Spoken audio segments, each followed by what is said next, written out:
வணக்கம் நண்பர்களே. நம்ம டிஸ்க்ளைமர் எடுத்துக்கிறோம். நம்ம செபி ரிஜிஸ்டர் அட்வைசர் ஆர்ஐஓ கிடையாது. நம்ம இங்க பேசக்கூடியது எல்லாமே தகவலா மாத்திரமே பார்க்கப்பட வேண்டும். இது யாருக்கும் முதலீடு சம்பந்தமாகவோ, பங்குகளை வாங்கவோ, விற்கவோ நம்ம எந்த ஆலோசனையும் கொடுக்கப்படல. எல்லா தொழிலும் ரிஸ்க் இருக்கும். ரிஸ்க் புரிஞ்சுட்டு எச்சரிக்கையோட தொழில் செய்யும்போது எல்லாமே நல்லா இருக்கும். நம்மள ஆதரிக்கிற அனைத்து நல்ல உள்ளங்களுக்கும் நன்றி. வளமுடன் வாழ்க. வணக்கம் நண்பர்களே. 2026க்கான ஆனுவலைஸ்டு அனாலிசிஸ் பார்த்துட்டு வரோம். அந்த வரிசையில இப்ப நம்ம பார்க்கக்கூடியது Eicher Motors.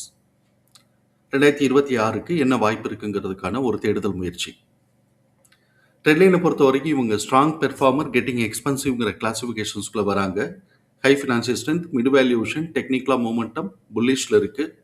Analysis to price டார்கெட்டாக 7024ன்னு டார்கெட்டை டவுன் சைட் பண்ணியிருக்கிறாங்க.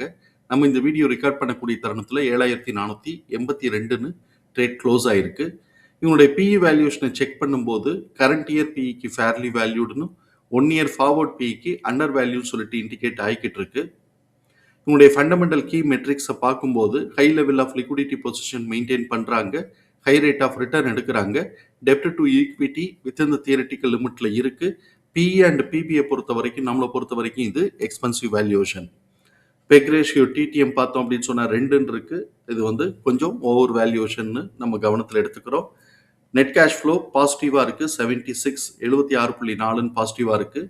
நிஃப்டி 50யோட ரிலேட்டிவ் ரிட்டர்ன் இவங்க கொடுத்துருக்கிறது போன வருஷம் 31.5 பாசிட்டிவாக கொடுத்துருக்குறாங்க.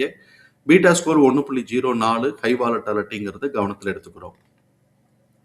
ட்ரெண்ட் லைனில் பார்ட்டிசிபேட் பண்ணக்கூடிய அனாலிசிஸ்டுடைய ஃபோர்காஸ்ட் எப்படி இருக்குன்னு பார்க்குறோம். ரெவென்யூ ஃபோர்காஸ்ட் ஆனுவலைஸ்டாக பார்க்கும்போது 2026க்கு பார்த்தோம் அப்படின்னு சொன்னோம்னா கிட்டத்தட்ட இவன் ஒரு 30% கிட்டக்க இவன் growthக்கான ஆப்பர்ச்சுனிட்டி இருக்குன்னு எதிர்பார்க்கிறான். அதே மாதிரி 2027க்குன்னு நம்ம பார்க்கும்போது கிட்டத்தட்ட இவன் ஒரு 15% growthக்கான ஆப்பர்ச்சுனிட்டி இருக்குன்னு எதிர்பார்க்கிறான். ஸோ இந்த சைடு நமக்கு 2026க்கு 30% ஒட்டி, நான் எக்ஸாக்டாக சொல்லலை, 30% ஒட்டி ரெவென்யூ இருக்கிறதுக்கு வாய்ப்பு இருக்குன்னு எதிர்பார்க்கிறான். அதே இது 2027 வரும்போது நமக்கு பார்த்தோம்னா ஒரு 10% தான் growthக்கான ஆப்பர்ச்சுனிட்டி இருக்குது. 10 to 15% growthக்கான ஆப்பர்ச்சுனிட்டி இருக்குது அப்படின்னு சொல்லிட்டு எதிர்பார்க்குறாங்க. ஸோ இப்போ இந்த இதையும் நம்ம கவனத்தில் எடுத்துக்கிறோம். இபிஎஸ் உடைய ஃபோர்காஸ்ட்டு ஆனுவலைஸ்டாக 2026க்கு 14.1% growthக்கான ஆப்பர்ச்சுனிட்டி இருக்குன்னு எதிர்பார்க்குறாங்க. இவங்களுடைய 2026ல் எந்தெந்த ப்ரைஸ்லலாம் நம்ம கவனமாக இருக்கணும்னு சொல்லிட்டு நம்ம சார்ட்டில் மார்க் பண்ணியிருக்கிறோம். அதுக்கு முன்னாடி ப்ரீவியஸ் இயர், அதாவது 2025யோட ஹை லோ என்ன எப்போ நடந்திருக்குன்னு பார்க்குறோம்.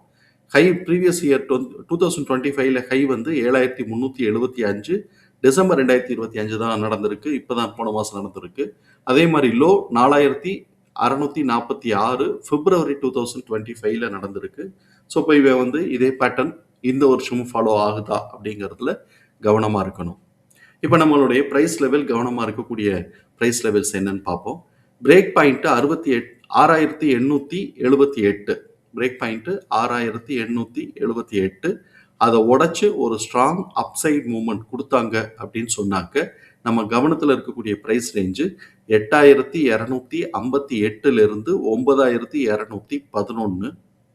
அதை உடைச்சு போகிறாங்கன்னா 9417லிருந்து 9607. நார்மலாக நம்ம இந்த இடத்துல ரொம்ப கவனமாக இருக்கணும். ஏன்னா ஸ்ட்ராங் புல்லிஷில் வரும்போது இந்த ரேஞ்சு, ஆனால் இந்த ரேஞ்சு இந்த ஃபஸ்ட் ரேஞ்சும் செகண்ட் ரேஞ்சும் பார்த்தோம் அப்படின்னு சொன்னால் ரொம்ப நேரோவாக இருக்குது. ஸோ இப்போ இந்த மாதிரி நேரோவாக இருக்குது அப்படின்னு சொன்னால் இந்த பார்ட்டை உடைக்கிறது கொஞ்சம் கஷ்டமாக இருக்கும்.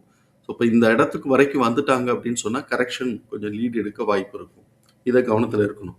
சப்போஸ் உடைச்சிட்டாங்க அப்படின்னு சொன்னோம்னாக்க 10,987லேருந்து 11,839ங்கிற ரேஞ்சில் கவனமாக இருக்கணும்.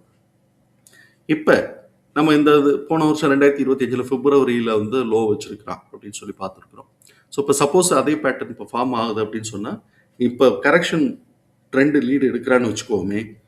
அந்த மாதிரியான சூழலில் இப்போ இருக்கக்கூடிய நிலையிலேருந்து பிரேக் பாயிண்டான 678 கீழே உடைச்சான் அப்படின்னு சொன்னாக்க நம்ம கவனத்தில் இருக்கக்கூடிய சப்போர்ட் பாயிண்ட்டு 6382.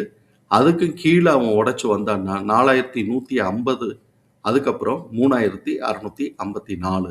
இதெல்லாம் நமக்கு சப்போர்ட் பாயிண்ட்டாக நம்ம கவனத்தில் எடுத்துக்கக்கூடிய பாயிண்ட்டாக நமக்கு இருக்குது. சப்போர்ட் பாயிண்ட்டை திருப்பி பார்த்தோம்னா 6382, 4150, 3654. இதிலெல்லாம் நம்ம கவனமாக இருக்கணும். தகவல் பயனுள்ளதா இருக்கும்னு நம்புறோம். தகவல் பயனுள்ளதா இருந்ததுன்னா சங்கருக்கு ரொம்ப சந்தோஷம். நம்மள ஆதரிக்கிற அனைத்து நல்ல உள்ளங்களுக்கும் நன்றி. வளமுடன் வாழ்க. நன்றி.